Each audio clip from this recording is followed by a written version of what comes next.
The Strange Dr. Weird.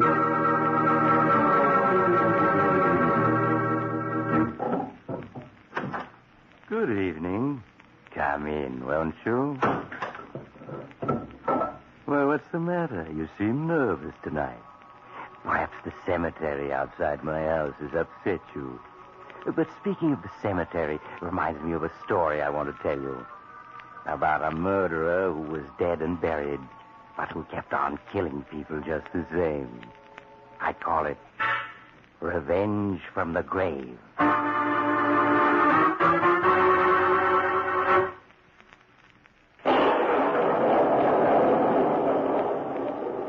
My story, Revenge from the Grave, begins in the suburban section of a large city. It is just midnight, and a full moon casts dark shadows beneath the trees that line the street. John Rogers, a businessman on his way home, turns a corner, but stops abruptly as a man with a scarf about his face steps out of the shadows. Just a moment, Rogers. Who are you?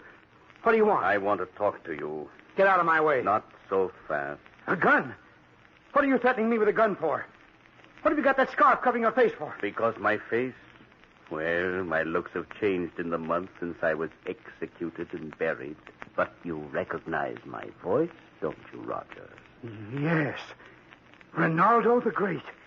But you're dead. You died a month ago in the electric chair. Exactly.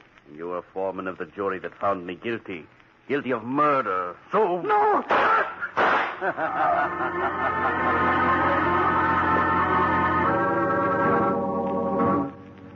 John Rogers' strange death remained a complete mystery to the police for a month.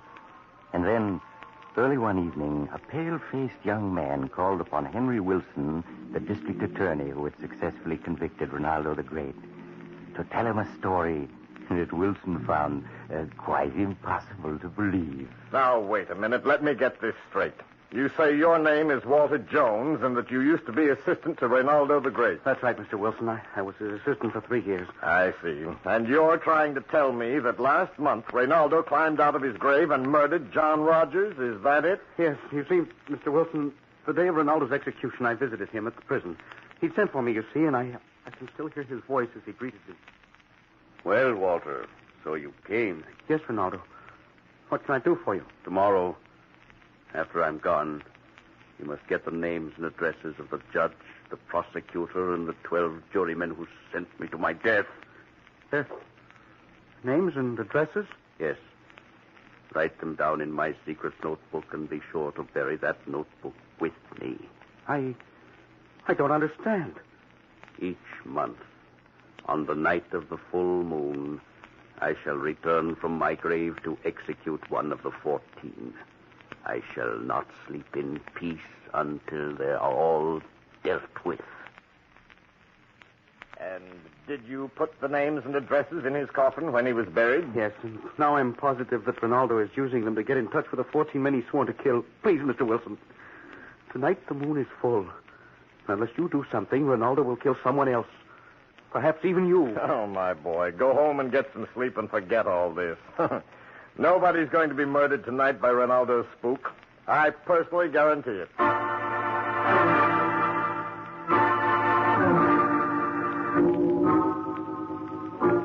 Only partly reassured, young Walter Jones left. District Attorney Henry Wilson went on with his interrupted reading until he heard the clock strike midnight. Suddenly, a loud knocking at his door startled him. All right, just a moment. Who are you? You don't recognize me, Wilson. Not with that scarf wrapped around your face, no. The scarf is to keep from innocent passers-by a sight that should remain forever hidden within the darkness of a moldering coffin. But my voice, surely you recognize that. Your voice? Ronaldo the Great. Oh, no, that's impossible. Yes, Ronaldo. Come to call on you tonight, the night of the full moon, to kill you. Like this? So you refuse to believe in the powers of the great Ronaldo, did you? Just as the others on my list still do. But they shall learn that not even the grave can stand between them and the fate that is theirs.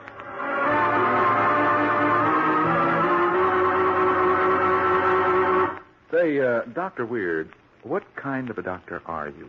Well, I'm an MD of a different kind. Doctor of Madness. And I am a DH, Doctor of Hats. My counsel to all men is this. If your hats never seem to fit properly, if you're always tugging at the brim and fussing with the crown, remember that trying to doctor up a sick-looking hat isn't going to remedy the case.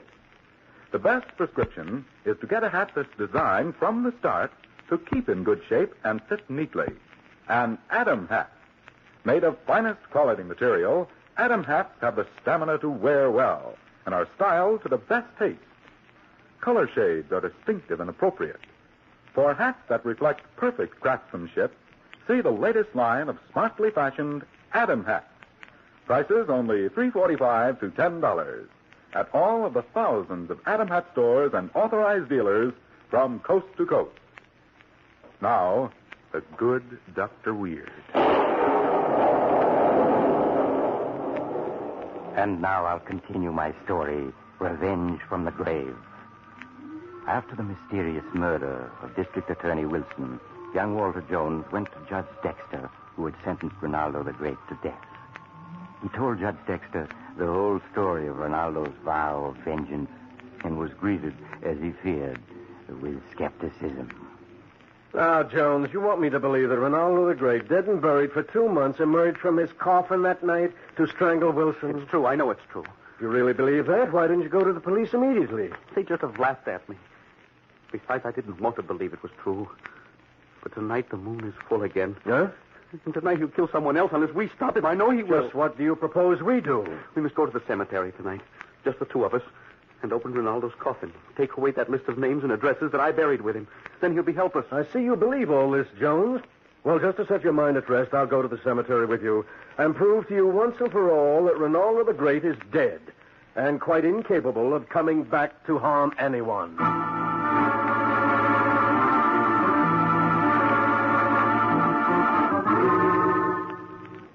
An hour later, the two men stood outside the small marble mausoleum where the body of Ronaldo the Great lay in its coffin. Walter Jones opened the door with a key, and they stepped inside. Then he shut it again and turned on the flashlight he had brought. Look, Judge. That's Ronaldo's coffin. Look at it, Judge. It's solid bronze, and it can be opened from the inside as well as from the outside. From the inside? Yes. That was Ronaldo's last instruction. The lid is fastened with a catch that can be worked from the inside. I see. Well, we're going to open it now. And I'll prove to you that in spite of everything, what you believe is impossible.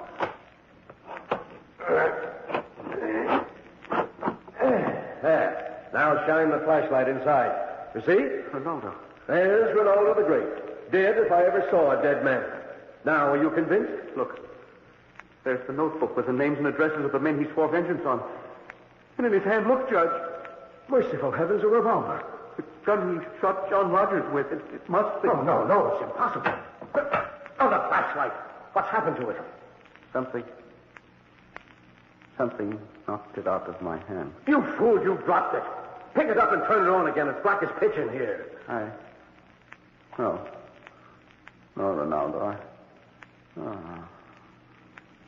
Jones, what is it? Where are you? Jones, answer me. He cannot answer you, Judge Dexter.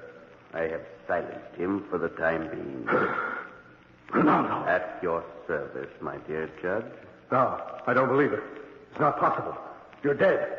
I saw your body there in the coffin. Quite true. I'm dead and I'm also alive. An interesting paradox, isn't it? Time now for you to suffer the fate to which you sentenced me. No, let me go. Let me go. You must die. I call the rape. You're sworn that you shall die, and you shall. No, if you won't let me go, I have to shoot. Now, where are my matches? Oh, yes. There, now I can see. Jones, speak to me. Judge, what happened? I feel so funny. So weak. My chest hurt. Jones, I shot you with the gun we found hidden in Ronaldo's coffin. I had to. You would have killed me if I hadn't. I'd have killed you? Yes. I don't understand. What I do now. Listen, my boy. That last interview you had with Ronaldo in his cell, he hypnotized you before you left him. He ordered you to carry out his mad scheme of vengeance for him. I don't understand. He hypnotized you and told you that each night of the full moon you would believe you were he, Ronaldo, that you'd talk like him and act like him. It was you who killed John Rogers and the district attorney, just as you tried to kill me a moment ago. You couldn't help it, my boy. You were just carrying out a condemned man's diabolical scheme. Jones! It's no use. He's gone.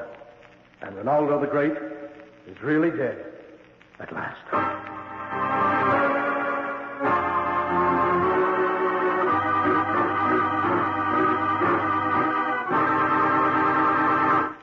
So that's the secret to how a dead man could continue to kill after his death. By hypnotizing his assistant into acting for him. Clever, wasn't it? Lucky Judge Dexter found that gun where poor Walter Jones had unknowingly hidden it in Ronaldo's coffin. Or Ronaldo might still be coming to life on nights of the full moon to continue his diabolical plan of revenge. Hey, you weren't on that jury that convicted Ronaldo, were you? If you were, I'd certainly... Oh, you have to go now. But perhaps you'll visit me again soon. Just look for the house on the other side of the cemetery, the house of Dr. Weir.